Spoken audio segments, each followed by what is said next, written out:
కొత్త ఆవకాయ పచ్చడి. Hello friends, అందరూ ఎలాగ ఉన్నారు? కొత్త ఆవకాయ పచ్చడి మీరు కూడా పట్టుకుంటే కింద అయితే కామెంట్ చేయండి. ఆవకాయ పచ్చడి అయితే అందరూ పట్టుకుంటారు, సో అందరికీ తెలిసిన రెసిపీ అనమాట. బట్ ఏంటంటే ఎవరి ప్రాసెస్ వాళ్ళకి ఉంటుంది కదా, అలాగే మేము చేసే విధానం ఏంటో మీకు వాళ్ళు చూపెట్టబోతున్నాను. ముందుగా అయితే మా నాన్న అయితే నీట్గా ముక్కలన్నీ కట్ చేస్తారు. మా అమ్మ అయితే ఆ ముక్కలన్నీ నీట్గా క్లీన్ చేసేస్తుంది. అలా ముక్కలన్నీ చిన్న చిన్న ముక్కల కింద కట్ చేస్తాము.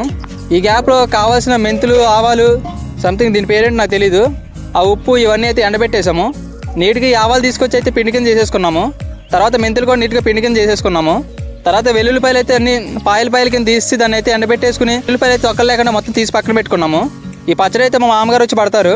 ఆ సాయంత్రం వేళ మా మామని తీసుకొచ్చాను. ముందుగా మన పచ్చళ్ళు అయితే ముక్కలు అయ్యో మానికల లెక్క అయితే చేస్తారంట. ఆ మానికల లెక్కలు ఇవన్నీ నేను అడగలేదు, జస్ట్ ఆ రోజు పక్క నుండి అయితే నీట్గా విన్నాను. చూడండి ఎలాగ వేస్తారో.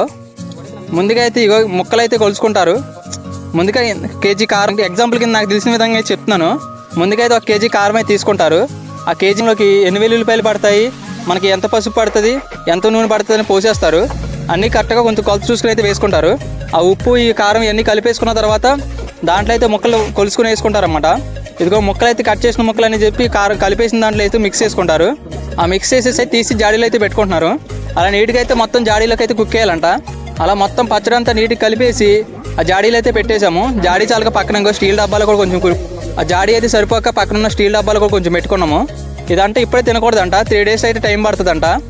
3 days తర్వాత అయితే తీసి నీట్గా ఉప్పు కారం చూసి దాంట్లో కావాల్సిన నూనె అయితే కలుపుకొని అప్పుడు తింటారంట.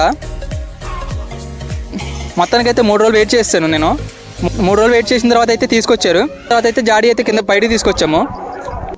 జాడీ బయటికి తీసుకొచ్చేసి దాన్ని అయితే ఒక బేసిన్ లాంటి దాంట్లో తీసుకున్నాము. దాంట్లో అయితే కొంచెం నూనె పోసుకొని అయితే మొత్తం మళ్ళీ ఒకసారి మిక్స్ చేసుకోవాలంట. ఇలా మిక్స్ చేసుకున్న పచ్చడి అయితే కొంచెం టేస్ట్ చూశాను, టేస్ట్ అయితే అదిరిపోయింది. ఇలా పచ్చడి అంతా మళ్ళీ నీటికి కలిపేసి కావాల్సిన నూనె వేసుకొని అయితే టేస్ట్ అయితే బాగుందని చెప్పి మళ్ళీ తీసి జాడీలో అయితే పెట్టేసుకున్నాము. ఆ జాడీలో మొత్తం పెట్టేసి దానికి ఒక గుడ్డ కట్టేసి అయితే ఇంట్లో అయితే లోన నీట్గా బెడ్రూమ్లో ఒక మూలన అయితే ప్లేస్ చేసాము దాన్ని. ఇంక తీసిన పచ్చడి వచ్చేసరికి నేనైతే కొంచెం వేడివేడిగా అన్నంలో వేసుకుని అయితే తిన్నాను. టేస్ట్ అయితే అదిరిపోయింది. ఫ్లవర్స్ అయితే మాత్రం కింద పక్కా కామెంట్ చేసి ఈ వీడియో అయితే షేర్ చేయండి. Thank you for watching. కొంచెం సబ్స్క్రైబ్ చేసుకోండి.